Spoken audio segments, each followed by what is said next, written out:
Hello everyone, welcome to study time with new informative video.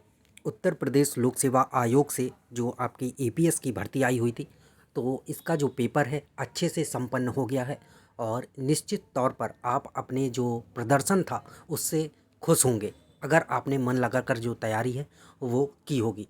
हालांकि कुछ लोगों के साथ ऐसा भी हुआ होगा कि उनका पेपर अच्छा नहीं गया होगा, तो उन लोगों को घबराने की ज़रूरत नहीं है।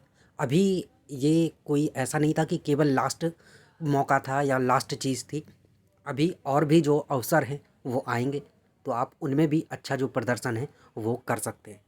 तो देखिए, ईपीएस 2023 का जो आपका एग्ज़ाम हुआ है, तो यहाँ पर आपको जो एक्सपेक्टेड कट ऑफ है कि कितनी जा सकती है और आगे शॉर्ट हैंड के लिए आपको बुलाया जा सकता है या नहीं बुलाया जा सकता है, तो उसके बारे में हम यहाँ पर चर्चा करने वाले हैं कि आखिर कितना जो कट ऑफ है वो जाएगा और आपके कितने नंबर बन रहे हैं, कितने क्वेश्चन सही हैं, तो आपको जो शॉर्ट हैंड के लिए बुलाया जा सकता है। तो सारी यहाँ पर जो डिटेल में बारीक से चीज़ें हैं वो यहाँ पर आपको बताएंगे और समझाएंगे, तो ध्यान से देख लीजिए। और अगर आपके इतने नंबर बन रहे तो आप फिर आगे शॉर्ट हैंड की तैयारी में अच्छे से जो है लग जाइए। लेकिन अगर आपका स्कोर बेहद ही कम है तो फिर उसका कोई मतलब नहीं है। आगे जो भी आपके एग्ज़ाम है तो उनकी तैयारी में अच्छे से लग जाइएगा।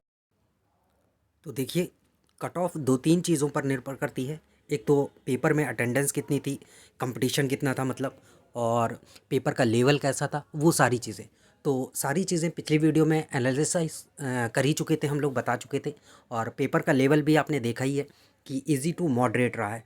तो इसके अकॉर्डिंग अगर कट ऑफ देखी जाए कि कितने बच्चों को बुलाया जाएगा, तो देखिए, 15 गुना जो बच्चे हैं उन्हें बुलाया जाना है। तो आपका लगभग 5,000 बच्चों को जो है बुलाया जाएगा जो शॉर्ट हैंड है उसके लिए।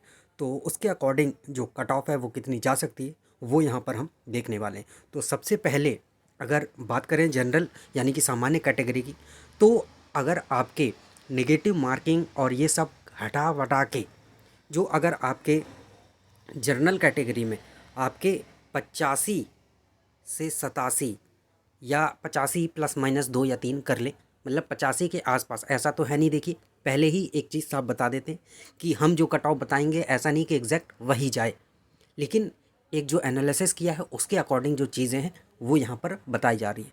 तो अगर आपके 85 के समथिंग नंबर बन रहे हैं, सॉरी 85 के समथिंग क्वेश्चन आपके सही हो रहे हैं और आप जनरल कैटेगरी से, तो आप अपनी शॉर्ट हैंड की जो आगे तैयारी है उसमें अच्छे से लग जाइए।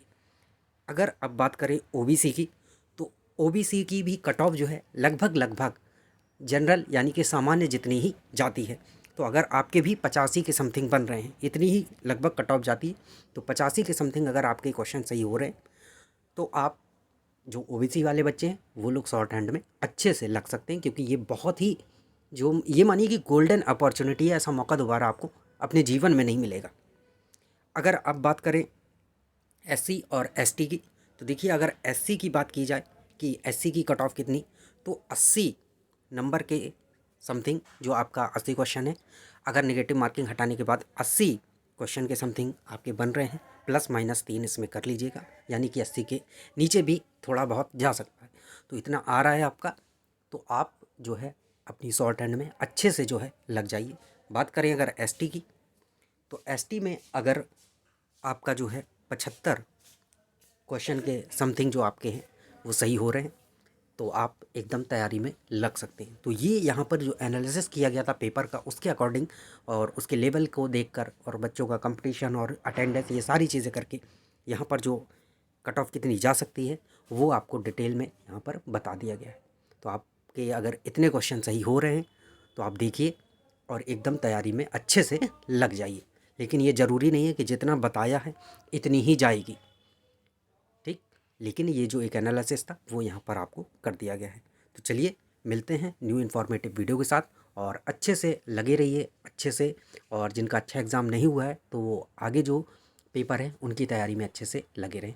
तो चलिए, थैंक यू, मिलते हैं न्यू इन्फॉर्मेटिव वीडियो के साथ।